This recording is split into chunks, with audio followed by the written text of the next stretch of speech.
আমি শিক্ষিত হলাম, আমার ঘরকে আলোকিত করতে পারলাম না, এই ব্যর্থতার দায় কে নিবে? জনগণ না আমি নিব?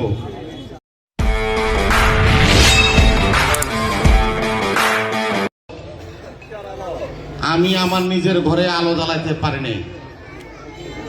কালকে ফেসবুকে আমাকে গালি দিবেন, বকা দিবেন, যত বকা দিবেন আমার অ্যাকাউন্টে একটা করে জমা পড়বে। শিক্ষার আলো ঘরে ঘরে জ্বালো। আমি নিজে আমার ঘরে শিক্ষার আলো জ্বালাতে পারি নাই। আমি শিক্ষিত হলাম, আমার ঘরকে আলোকিত করতে পারলাম না, এই ব্যর্থতার দায় কে নিবে? জনগণ না আমি নিব? আমি নিব। তা আমার প্রার্থী আজহারুল ইসলাম মান্নানকে নিয়ে যারা কথা বলেন তাদের উদ্দেশ্যে বলছি, সে তার ঘরে আলো জ্বালিয়ে দিয়েছেন। সে অশিক্ষিত মূর্খ যারা বলে, ওই শিক্ষিতদের উদ্দেশ্যে আমি বলছি, আজহারুল ইসলাম মান্নান তার ঘরে আলো জ্বালিয়ে দিতে পেরেছে। এক ছেলেকে BBA MBA করিয়েছেন, আরেক ছেলে অস্ট্রেলিয়াতে মাস্টার্স করছেন, MS করছেন এবং PhD করার জন্য লেখাপড়া করছেন। তাহলে আপনাদের কাছে আমার অনুরোধ রইল, আমি যে নিজে শিক্ষিত হলাম, আমার ছেলে ঘরে আমি কিছুই করতে পারলাম না, তা আজহারুল ইসলাম মান্নান বেটার না আমি বেটার? শুনেন, দুর্ভাগ্য জাতি। আজকে আপনাদের সামনে আমি একটা কথা বলি, চারটা লোকের নাম বলবো, সবাই আপনারা চিনেন। একজন হলো শামসুজ্জামান দুদু, বিএনপির কেন্দ্রীয় কমিটির ভাইস প্রেসিডেন্ট, ছাত্র দলের সাবেক সভাপতি, ঢাকা বিশ্ববিদ্যালয় থেকে মাস্টার্স করেছেন এবং সাবেক MP ছিল। ওনার আসনে উনি নমিনেশন এবার পান নাই, ওনাকে দল নমিনেশন দেয় নাই। সেখানে কাকে দিয়েছে? নাগরিক কমিটির রাশেদ খানকে। জোট রক্ষা করার জন্য নিজের দলের লোককে কোরবানি করা হয়েছে।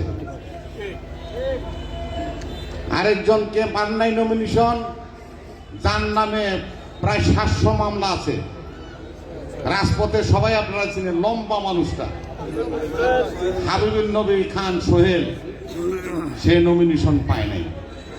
আরেকজন লোককে চিনেন, টিভি টকশো জনসভায়, যিনি বিএনপিকে 17 বছর বাঁচিয়ে রেখেছেন, মোয়াজ্জেম হোসেন আলাল, তিনি নমিনেশন পায় নাই। ঢাকার সাবেক ডেপুটি মেয়র, বিএনপির চেয়ারপারসনের উপদেষ্টা জনাব আব্দুল সালাম নমিনেশন পান নাই। 90-এর গণ অভ্যুত্থানের নেতা, ছাত্র নেতা নাজিমুদ্দিন আলম নমিনেশন পান নাই। তারা কি কেউ? এবং যে লোকটা সবচেয়ে বেশি নির্যাতিত, পুলিশের গুলিতে তার একটা পাও নষ্ট হয়ে গিয়েছে, আমাদের সিনিয়র যুগ্ম মহাসচিব জনাব রিজভী সাহেব, উনি নমিনেশন পান নাই। ওনারা কি স্বতন্ত্র নমিনেশন জমা দিছে? ওনারা কি দলের সিদ্ধান্ত মানছে? আজকে সালাম সাহেব হলো 17 আসনে আমাদের চেয়ারম্যানের নির্বাচন পরিচালনা কমিটির আহ্বায়ক, সম্মান দল করছে না। তা আপনার এত পিড়াপিড়ি হইল কেন? আপনাদের এত পিড়াপিড়ি হলো কেন? আপনারা দল করেন, দলের সিদ্ধান্ত মানেন না, জায়গা জায়গায় বিভিন্ন কথা বলেন, আমরা শুনি। দল করতে হলে দলের সিদ্ধান্ত মানতে হবে। আপনাদেরকে তো সম্মান দল করেছে।